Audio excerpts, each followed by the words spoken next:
So now it's like everything I look at, okay, what are Gen Ys doing? What are millennials? What are Gen X's doing? Gen X's are obviously kind of pigeonholed into certain things and how they react to things. Does that change over time? Do Gen X's become boomers when they get to be the boomers age now? Like, how are you going to sell insurance to them? How are you going to make the insurance industry appealing to them? Who's going to work in that industry in the future? Who's going to replace them? Because who wants to go into insurance? Not exactly the most exciting thing out there. Again, appealing to those generations, the younger ones, obviously.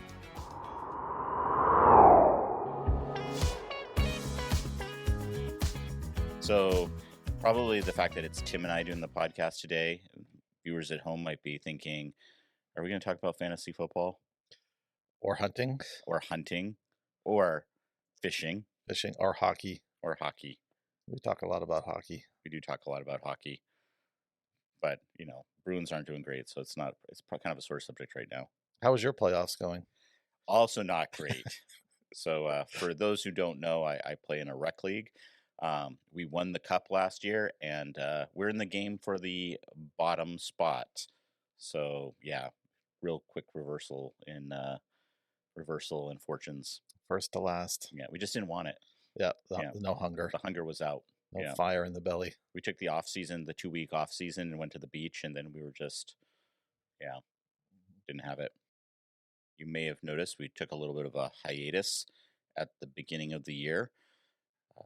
Personal things in the office, and then just resources. We were a little bit behind, but we're back, and we have some exciting things in 2025, including this first podcast of the year. And I'd like to say it's Raining Men. It's our first time. It's my first time. Tim's first time on the podcast, and it's our first all-male podcast.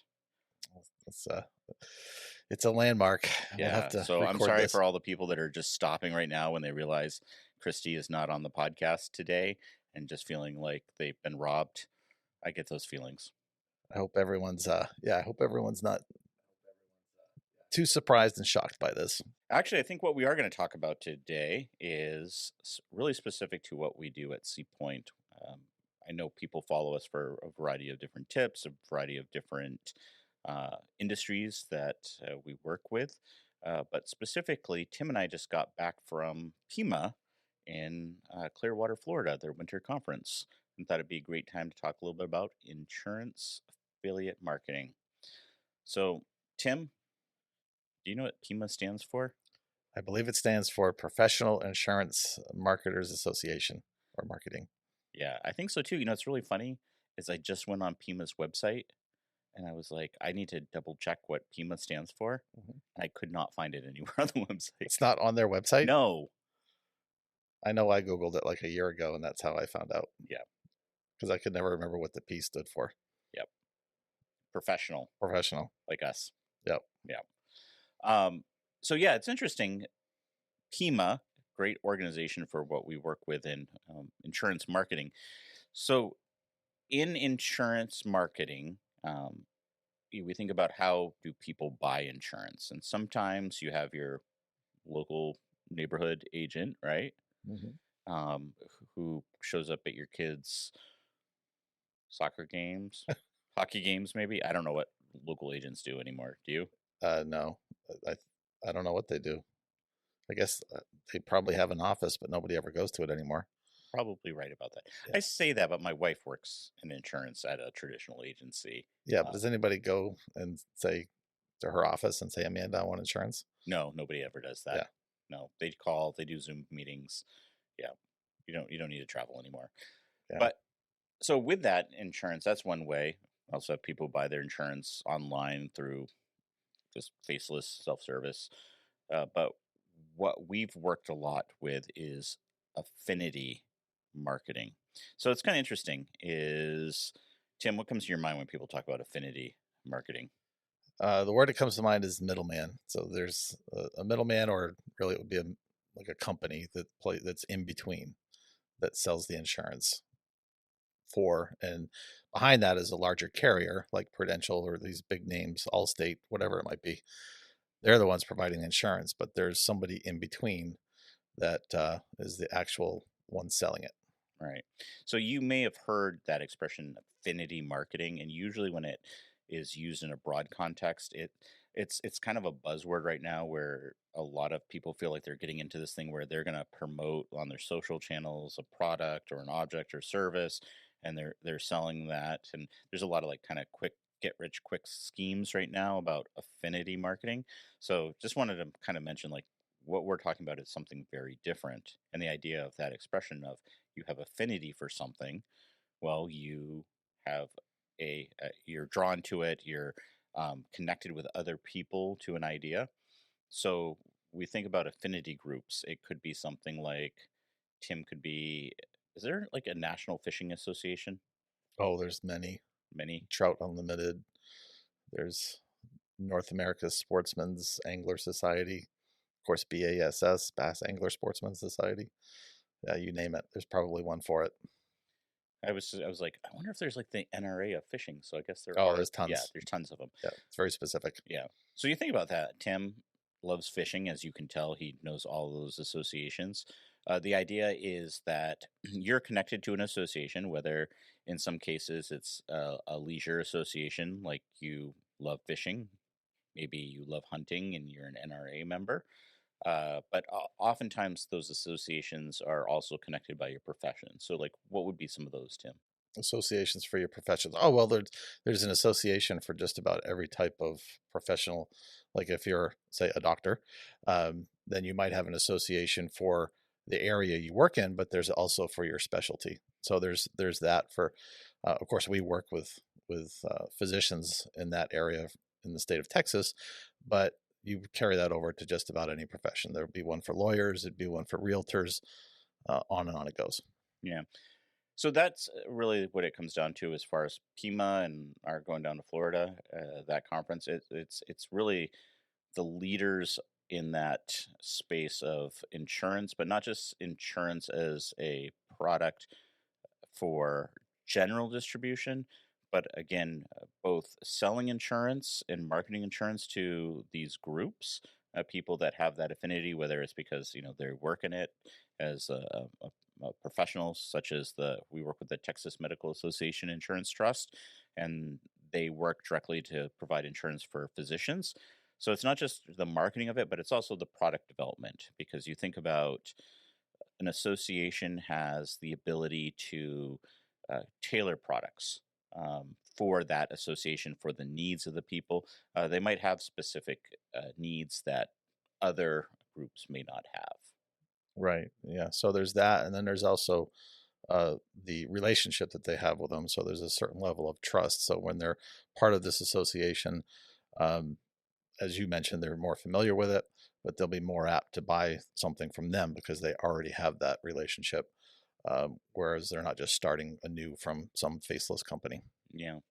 With that, so going to PIMA, PIMA has two conferences a year. So I just plug for PIMA. It's a great organization.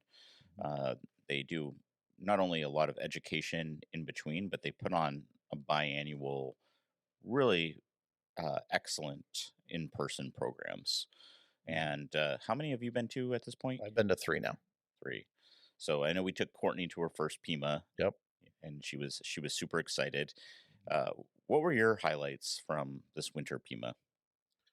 Um, from this past winter one, I would say, I think that the conferences that they had, or the shows, the programs that they had, specifically with regard to the generations, I thought that was very interesting. And that's kind of what, so now it's like everything I look at, okay, what are Gen Ys doing? What are millennials? What are Gen X's doing? And then that also opens up other conversations, like, Gen X's are obviously kind of pigeonholed into certain things and how they react to things, but does that change over time? In other words, do Gen X's become boomers when they get to be the boomers age now? So yeah, it was interesting. And of course, the context of the generational, breaking everything down into generations, wasn't like you might think, like how you're going to sell insurance to them. The context was, how are you going to make the insurance industry appealing to them? Because the insurance industry is really worried about who's going to work in that industry in the future, because they anticipate, I think the number they threw out was like 400,000 professionals are going to exit that industry in the next year. Who's going to replace them? Because who wants to go into insurance? Not exactly the most exciting thing out there. So again, how do you market, not trying to sell, but trying to get them to work in that field, and again, appealing to those generations, the younger ones, obviously. Yeah, I thought that was I thought that was an excellent point. It's interesting. It's interesting, like you think about our evolution to working in this affinity insurance space as far as marketing, and CPoint's really kind of honed in that specific industry, in that subset of the industry. And it's not something we would have had on our radar Right. 5 years ago, 10 years ago, really when we started working with a few clients in this space and understood the really unique propositions that it brings both for marketing and for product development in the space. It is something that needs to educate people, because the industry does need it needs the leaders of kind of that next generation. Mm. Yeah, and it's an interesting topic because, you think about other professions, like, somebody's going into college years and they think, I want to be a lawyer, or that I want to be a doctor. Nobody ever says that about insurance. And they know that. So they have to figure out, where are these bright young professionals going to come from? Yeah, I thought that was interesting. And it was they interviewed a younger man who just got out of college, and he was saying his pathway of coming into it, and it really took people kind of like boots on the ground at the university, talking about how, it was interesting, like he didn't remember anything from the actual, like what they did for work. He kind of honed in on some of the things that were like the perks, or seemed kind of lavish about working in insurance, which I thought was kind of funny. Yeah, I think he was talking about spending an afternoon on somebody's yacht in Miami. Yeah, that was the Yeah. selling point for him. Yeah. Which is interesting, because I do find you go to these conferences, especially like with PIMA, and there is a lot of bright, articulate people that have been drawn to the industry and meeting these individuals, but they've all kind of come from non-traditional paths. They're just not, as you said, they didn't just wake up and been like, you know what, I can't wait to my future in the insurance industry. Yeah, that was one of the things they did, is they did a live poll right there for us, and we all just, how did you get into the industry? Of course, we're marketing, so Right. we didn't answer, but those who did, the overwhelming majority was they fell into it. Yeah. So, And I mean, we fell into it as well. sure. In reality, because again, CPoint's got clients in other sectors, but it just found something that we really, really understood, that there was a need in marketing in the affinity space. Mm-hmm. Yeah, absolutely. I do think it's to me, it's really interesting is that you have this well-established industry subset in the insurance industry of working, packaging things in the affinity space, but a lot of how it's been marketed is 10 to 15 years old tactics, like really that dependence on direct mail. Uh, it's interesting that there hasn't, well, the industry is trying to recruit younger people and forward thinkers, and you see that, like, as far as people are talking about products. I always find it really interesting too, some of these products that come, and I was thinking, for instance, the gamification, the people that were talking about gamification of health, um, things to keep people moving and lowering their risk in insurance. Like, you have those people there on the product side, but it hasn't really gotten that adoption in the marketing side, kind of tactic wise.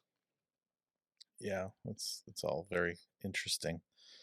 Um, let's define gamification, because there's different there's different parts of that. Of course, there's different terminologies, but gamification, define that for us, Bill.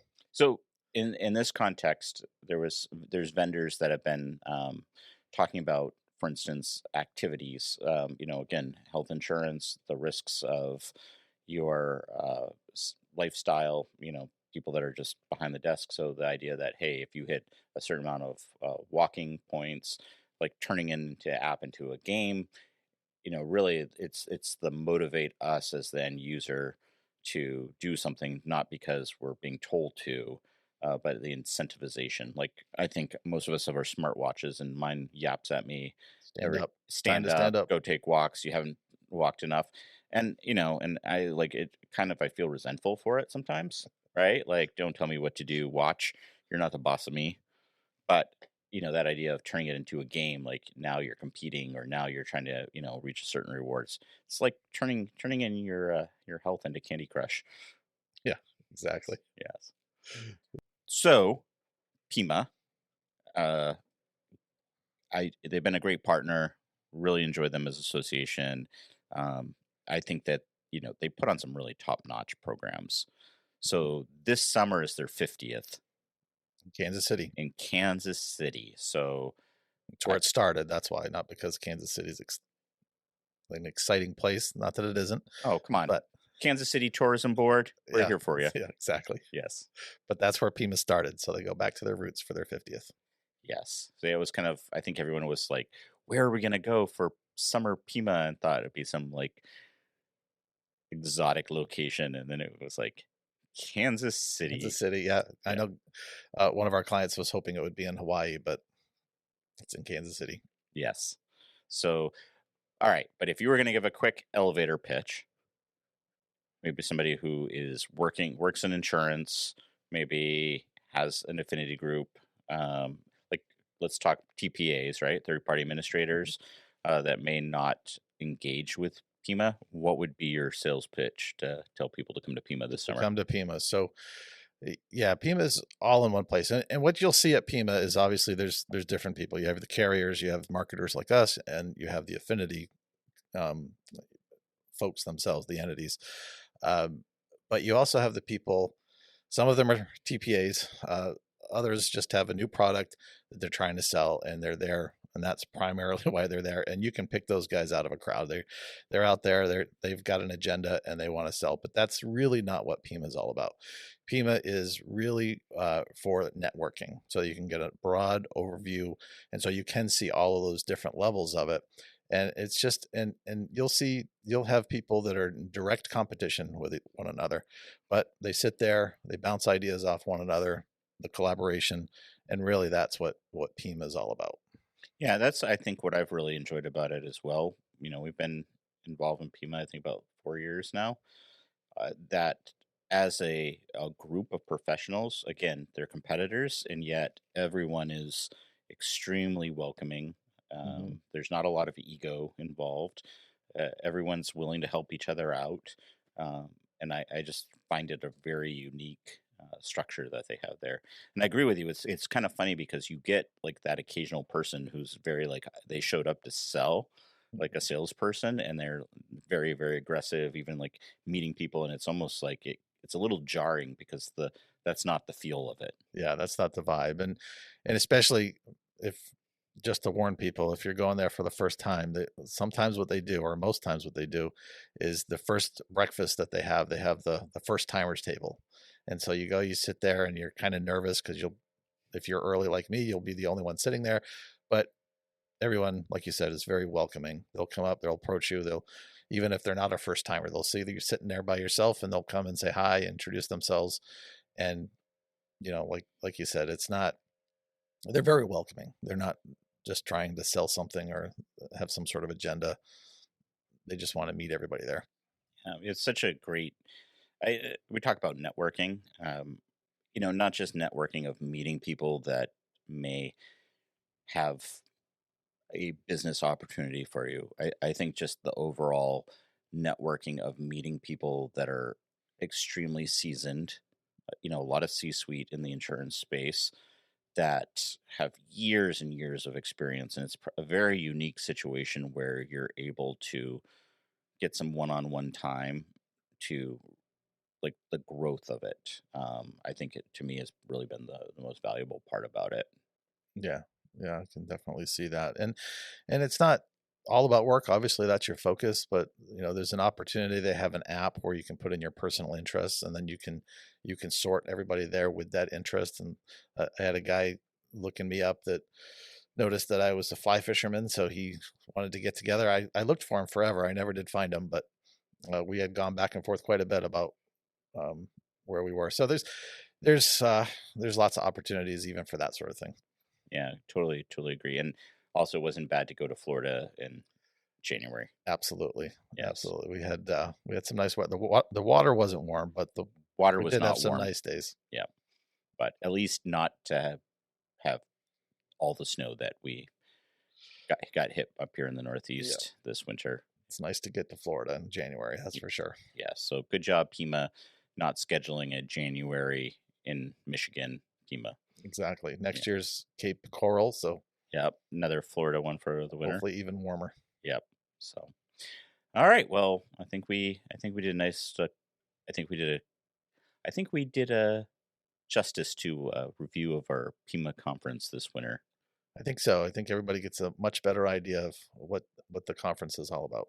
And also, I think just understanding what we do at Seapoint in that insurance space, because we do have clients that are a traditional agency insurance clients, but specific when we might write blogs or talk about the affinity space.